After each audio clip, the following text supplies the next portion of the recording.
Très bonjour. Bonjour à tous, bienvenue en direct de Saint-Bonnet-de-Joux en Saône-et-Loire pour la 6e édition du salon Euroforest, le grand rendez-vous des professionnels et des passionnés de tout ce qui touche à la forêt.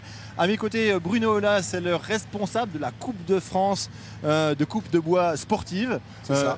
Un vrai sport dans la forêt. Bonjour, oui, c'est un vrai sport dans la forêt. C'est une compétition qui relate un petit peu le métier de bûcheron. Qu'est-ce qu'il faut faire? Ça consiste en quoi? Ça consiste, il y a 5 épreuves, il y a de l'abattage, du démontage de tronçonneuse, de la coupe combinée, de la coupe précision et de l'ébranchage. C'est les techniques qu'on retrouve, les techniques professionnelles que l'on retrouve dans la forêt, mais qu'on a mis un petit peu en exergue pour faire de la compétition. Et c'est un vrai sport. Il y avait dans les 5 que vous venez de citer celui de démontage de tronçonneuse. On peut avoir une petite démonstration en direct là? On va avoir une petite démonstration avec Camille qui est champion de France junior 2013. Donc vous allez voir, il est très très rapide dans la discipline. Camille, tu es prêt? Allez, prêt, partez!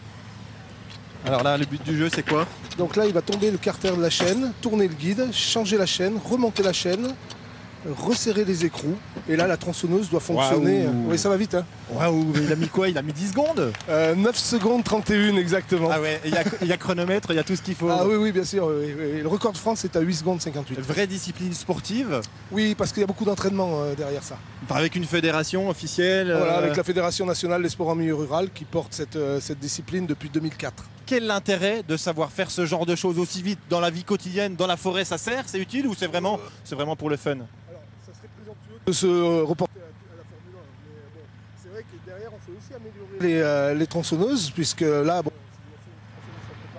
pour la compète. Et puis après, c'est du loisir, c'est de la compétition, et c'est ça les jeunes. Deuxième épreuve, démonstration aussi toujours en direct. Ici, qu'est-ce qui va se passer? Vous pouvez le lancer, il n'y a pas de problème. Alors ça, c'est Jean-Michel Petitqueux, donc lui, champion de France et vice-champion du monde en 2010 Vous pouvez le lancer. Alors je vais lancer. Jean-Michel, fais chauffer ta machine.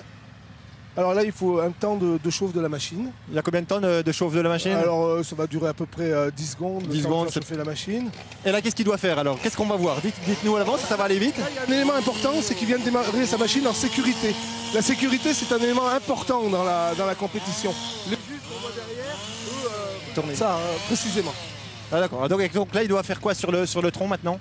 Alors là, maintenant, il va couper 2 rondelles, coup par-dessus, et les 2 traits de scie doivent se rejoindre dans la zone rouge. D'accord, ok, c'est Alors parti. Jean-Michel, tu es prêt? Je vais le lancer. Prêt? Partez! Ok, c'est Voilà, donc il va commencer par la coupe du dessous. Il va s'arrêter dans la zone rouge. Il reprend. Et voilà, pile poil en face. D'accord. Là, c'est une très belle épreuve. Deuxième épreuve. un vrai travail de précision et de Ah oui, rapidité. pour arriver à faire ça, il faut beaucoup d'entraînement. Hein.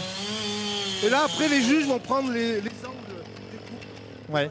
Parce que ça doit tout être à 90 degrés. Et Chapeau. Ça, voilà, oui, c'est. Chapeau. Merci beaucoup Bruno pour ces détails. Moi je vais partir un petit peu en trottinant, retrouver mes autres invités. C'est aussi ça Euroforest. Merci beaucoup Bruno, à bientôt. J'y pars en trottinant parce qu'on a encore beaucoup de choses à dire sur ce salon. Et en plus ils me les ont mis loin, mes invités. Elle me dit c'est pas, on sait tout faire, c'est pas grave. Bonjour à tous les deux. Je rejoins Sylvain Augoyard. Vous êtes entrepreneur en travaux forestiers. Tout à fait, oui. Et ce qui est intéressant pour votre présence aujourd'hui, c'est que vous pouvez nous faire partager votre métier. En quoi il consiste? Qu'est-ce que vous faites dans les forêts? Donc notre métier, donc c'est entrepreneur de travaux forestiers. On abat du bois et on met le bois bord de route, voilà, en priorité. Comment ça se passe justement votre travail en forêt? Vous intervenez en débardage à cheval, vous intervenez avec des véhicules spécialisés, des grosses machines? Comment ça se passe? Plutôt de grosses machines. Donc ce sont des machines vraiment spécialisées qui font l'abattage, l'ébranchage, le baillonnage par qualité, diamètre, longueur, voilà. Et ensuite on débarque ces bois avec des engins de type porteur ou débusqueur et on met ça à port de camion pour les scieries. Alors, je voudrais qu'on revienne un petit peu sur cette notion de grosses machines dans les forêts. Souvent, ça effraie les promeneurs, les gens qui fréquentent la forêt pour le loisir en disant « Ah, ils viennent avec leurs grosses machines, ils écrasent tout, ils détruisent tout ». C'est tout le contraire. Tout à fait. Disons qu'on a passé une période, on va dire, très humide. Aujourd'hui, tout va mieux et on ne fait plus aucun dégât en forêt. Voilà.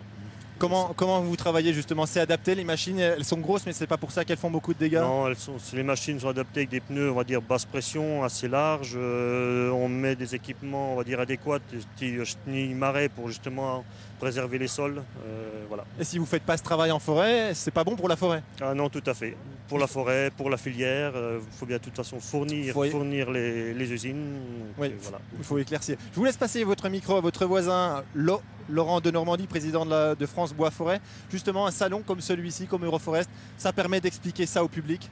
Oui, c'est extrêmement important. Alors c'est sûr, c'est un vrai salon professionnel, mais l'idée c'est de s'ouvrir au public pour que chacun puisse se rendre compte du matériel qui est mis en place, de la qualité des entrepreneurs, de la compétence des gens qui travaillent en forêt, et pour pouvoir venir discuter avec nous, qu'on leur explique que ce qui se fait en forêt est un travail de qualité, très respectueux de règles de sylviculture tout à fait traditionnelles et classiques. On ne fait pas n'importe quoi en forêt, mais que cette forêt, elle nourrit aussi une activité économique à part entière, hein.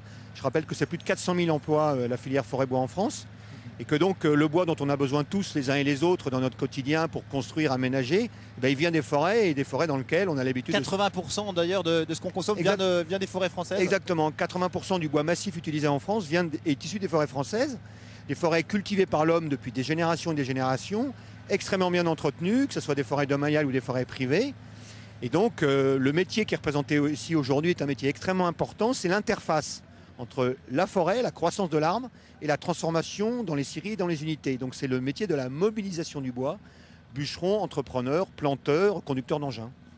Il faut parler de la sylviculture, hein. Ce sont justement ce bois qu'on utilise, il provient de forêts qui sont plantées pour ça, hein. On ne va plus à la sauvage dans des forêts, couper des arbres, c'est des travaux d'entretien ou des forêts faites pour. Alors, c'est pas une question de forêt faite pour ou pas pour. Traditionnellement, la France est un des pays les plus en avance au monde en termes de gestion forestière durable. C'est-à-dire que depuis des générations et des générations, tout arbre qui est coupé en forêt est fait de façon extrêmement précise. On enlève un arbre adulte parce qu'il est mûr et récoltable. On enlève un mauvais sujet parce qu'en dessous, il pousse un meilleur sujet. Et on enlève un arbre adulte quand il est au-dessus de jeunes plants. Et bien évidemment, quand on coupe totalement une parcelle, on la replante. Merci. C'est là où on Merci beaucoup. Il y aurait encore beaucoup à dire, hein, sur Euroforest. Venez, c'est jusqu'à demain soir.